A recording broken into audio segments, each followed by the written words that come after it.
एक police officer जिसकी उम्र 47 साल होती है, जिसका पूरे शहर में रुतबा होता है, हर जगह उसके नाम के चर्चे होते हैं।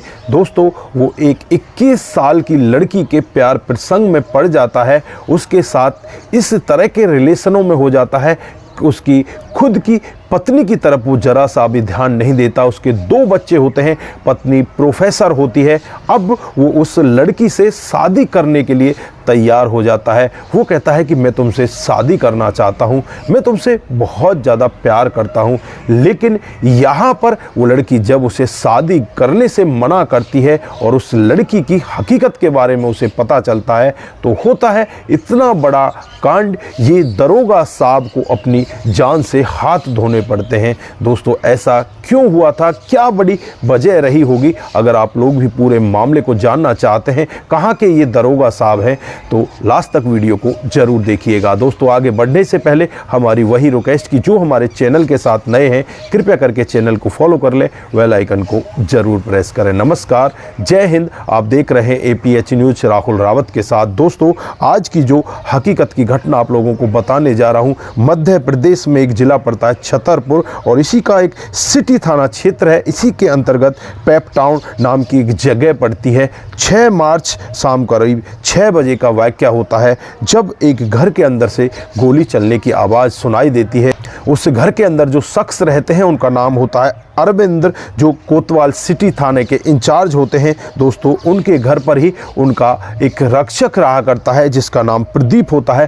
प्रदीप शाम को 6 बजे घर से बाहर निकलता है और चीखते हुए कहने लगता है कि मेरे साहब को बचा लीजिए, एम्बुलेंस बुला लीजिए। दोस्तों, उसके बाद आनन फानन में ही जो आसपास के लोग बाग होते हैं, एम्बुलेंस को बुलाते हैं और सिटी थाने में खबर दे दी जाती है कि अरविंद कोतवाल को गोली लगी है। अब यहाँ पर ये किसी को नहीं पता होता कि गोली लगी है या मारी गई है। दोस्तों, उसके बाद उन्हें नज़दीकी हॉस्पिटल में ले जाया जाता है और जो यहाँ के SSP होते हैं, वो अपनी टीम के साथ, आला अधिकारियों के साथ वहीं पर पहुंच जाते हैं और डॉक्टर साहब इन्हें मृत घोषित कर देते हैं। दोस्तों, अब यहाँ पर बड़ी बात की हुआ क्या है, जब प्रदीप से जांच पड़ताल की जाती है तो प्रदीप यहाँ पर कहते हैं कि जो अरविंद है, उन्होंने खुद को अपने गोली मारी है। दोस्तों, और भी जो लोग बाग वहाँ पर थे, वो भी यही कहते हैं कि इन्होंने खुद को गोली मारी है। लेकिन बड़ी वजह कि यहाँ पर इन्होंने गोली क्यों मारी, इनका तो बहुत बड़ा रुतबा था, जिस एरिया में जाते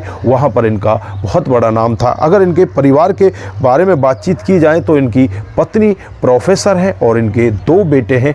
परिवार में किसी तरह की कोई कमी नहीं थी। फिर ये हुआ कैसे, यहाँ पर जो कोतवाल साहब हैं, इन्होंने गोली क्यों मारी? दोस्तों, पुलिस यहाँ पर तमाम तरह की कोशिशें करती है, लेकिन कई दिनों तक पुलिस के हाथ खाली होते हैं। और कई दिनों के बाद जब इनके मोबाइल की CDR रिपोर्ट निकाली जाती है, कॉल डिटेल निकाली जाती है, तो उसमें साफ खुलासा होता है कि ये एक लड़की से काफ़ी सारी बात किया करते हैं। उस लड़की का नाम आसी होता है, जिसकी उम्र महज 21 साल होती है। दोस्तों, अब यहाँ पर 12 मार्च को आसी को गिरफ्तार किया जाता है और आसी से जब पूछताछ की जाती है, पुलिस यहाँ पर दावा करती है कि आसी ने यहाँ पर इनको ब्लैकमेल किया है और इस ब्लैकमेल की वजह से ही इन्होंने अपनी जान ले ली है। आसी यहाँ पर काफ़ी दिनों से इनके साथ थी, वो मुखबरी किया करती थी। आसी बहुत अच्छी देखने में लगती है और आसी जो है, उसके बहुत बड़े बड़े शौक़ है। अपने शौक़ को पूरा करने के लिए वो इनसे पैसे लिया करती। यहाँ पर जो अरविंद कोतवाल हैं, उन्होंने आसी के नाम 2 प्लाट भी कराए हैं और एक यहाँ पर आईफोन भी उनको दिलाया है और काफ़ी सारे गिफ्ट उनको दिए हैं। बहुत यहाँ पर अरविंद इस आसी का ख्याल रखा करते।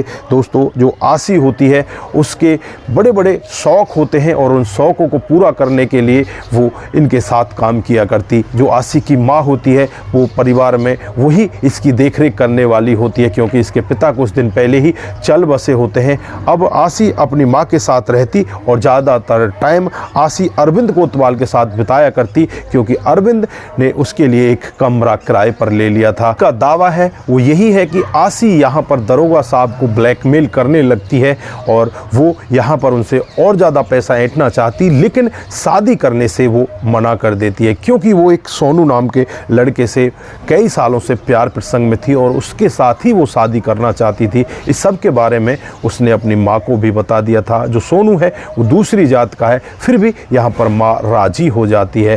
दोस्तों फिलहाल पुलिस ने यहाँ पर आसी को गिरफ्तार कर लिया है, सोनू को भी गिरफ्तार कर लिया गया है। दोस्तों अब यहाँ पर जो आसी की माँ है वो आसी के बचाव में आकर खड़ी हो जाती है और वो कहने लगती है कि मेरी बेटी का यहाँ पर इस्तेमाल किया, मेरी बेटी ने कभी भी यहाँ पर दरोगा साहब को ब्लैकमेल नहीं किया, मेरी बेटी से तो दरोगा साहब बहुत प्यार करते थे।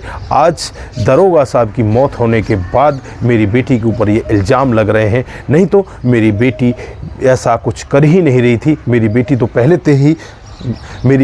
पहले से ही इस सोनू से प्यार करती थी और इसी के साथ वो शादी सब उसने मुझे भी बताया था। लेकिन आज जो आरोप उसके ऊपर लग रहे हैं वो बेबुनियाद हैं, वो बहुत ही गलत आरोप हैं। यहाँ पर हमारी बेटी ने ऐसा कुछ भी नहीं किया, लेकिन पर पुलिस का यही दावा है कि जो आसी है वो यहाँ पर दरोगा साहब को ब्लैकमेल कर रही थी और उस वजह से ही यहाँ पर दरोगा साहब ने अपनी जान ली है। तो दोस्तों यहाँ पर आप लोग क्या कहना चाहते हैं? क्या दरोगा साहब की जान लेने में आसी का हाथ है या कोई और बड़ी वजह हो सकती है? दोस्तों आपकी जो भी राय है एक बार कमेंट बॉक्स में ज़रूर दीजिएगा। दोस्तों फ़िलहाल के लिए बस इतना ही, फिर मिलते हैं किसी नए मोड़ के साथ। तब तक के लिए आप अपना ख्याल रखें, परिवार का ख्याल रखें और अवैध संबंधों से अपने आप को ज़रूर बचा कर रखें।